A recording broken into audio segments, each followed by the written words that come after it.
2 নম্বর ব্লকের মেয়ে রানাঘাট 2 নম্বর ব্লক এরলি বাড়িতে মানে বৃষ্টি আমাদের ইন্ডিয়ান গড ট্যালেন্ট থেকে আজকে চ্যাম্পিয়ন হয়ে এসেছে। এটা আমাদের নদিয়া বুকের গর্ব। আমরা সবাই মিলে আজকে আনন্দ, আজকে গর্বের বিষয়। আজকে এই বৃষ্টির বাবা একটা গরিব দুঃখী লোক দিন আনে দিন খায়, তার মেয়ে আজকে ইন্ডিয়ান গড ট্যালেন্ট থেকে চ্যাম্পিয়ন হয়েছে। মানে আমাদের কাছে সত্যি ইন্টারন্যাশনাল চ্যানেল থেকে আজকে সে চ্যাম্পিয়ন হয়ে এসছে। মানে আমরা সত্যি আগামী দিনে সে আমেরিকা যাওয়ার জন্য চ্যাম্পিয়নের যে অ্যাওয়ার্ডটা পেয়েছে, যে আমেরিকা যাওয়ার জন্য আজকে স্পন্সরশিপ পেয়েছে, সেটা আমরা আজকে সত্যি খুব গর্বিত।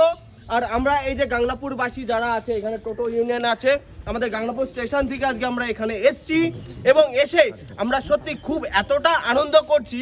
আর আমরা গর্বের বিষয়। বৃষ্টি, তুমি এর বিষয়ে কি বলবে? তোমার বাবা যে এত কষ্ট করে যেখানে পাঠিয়েছে, তুমি এর বিষয়ে কি বলবে আমাকে একটু বলো। আমি এরকম জায়গায় যেতে পারতাম না, আমার স্যার আমাকে এরকম জায়গায় পাঠিয়েছে। সবার ফার্স্টে আমি ডান্স ক্লাসে গেছিলাম, তারপরে স্যার আমার একটা নাচ দেখলো, দেখে স্যারই বললো যে আমার ডান্স হয়েছে, ঠিক আছে। তো আমাকে এর জন্য স্যার নিয়ে নিয়েছে আর আমার এই জায়গা পৌঁছিয়েছে আমার স্যার। আমার মা বাবা যদি না এরকম খাটতো তাহলে আমি এরকম জায়গায় যেতে পারতাম। তাহলে বুঝতে পারছেন, মেয়ে হয়ে জন্ম নেওয়াটা শুধু পাপ নয়, মানে মেয়ে হয়ে গর্ব। গর্ব, এটা আমাদের নদিয়া জেলার গর্ব। এটা বুক ফুলিয়ে বলতে পারি, এটা নদিয়া জেলার গর্ব। আপনারা যারা এখনো পর্যন্ত দেখেননি, সনি টিভিতে আপনারা দেখতে পারবেন, ঠিক আছে? সনি টিভিতে আপনারা দেখতে পারবেন এই বৃষ্টির পারফরমেন্স। কেমন লাগছে আজকে? এই যে বৃষ্টির বাবা আর এই যে বৃষ্টির মা কোথায়? এই যে দুই গরিব দুঃখিনী, এরা খুব কষ্ট করে আজকে এই জায়গাটায় পৌঁছেছে। কেমন লাগছে আজকে, কি আমার বলবেন? খুবই ভালো লাগছে। আমি আজ গর্বিত।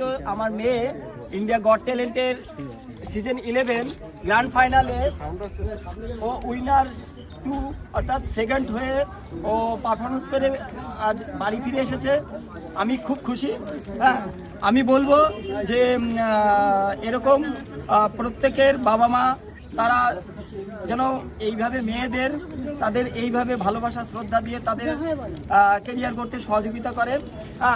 এই মেয়ে হয়েছে বলে মেয়েদের ঘৃণা করা এটা ঠিক নয়।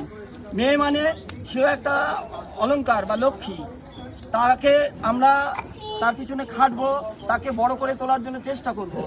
হ্যাঁ, তা এই নয় যে পড়াশোনা করব, পড়াশোনার সঙ্গে কোনো এক্সট্রা ট্যালেন্ট বা প্রতিভা আমরা এটা চেষ্টা করবো না, এটা ঠিক নয়। প্রত্যেক মেয়ের বা ছেলের প্রত্যেকেরই একটা পড়াশোনার মাঝে তার ট্যালেন্ট বা প্রতিভার প্রয়োজন আছে।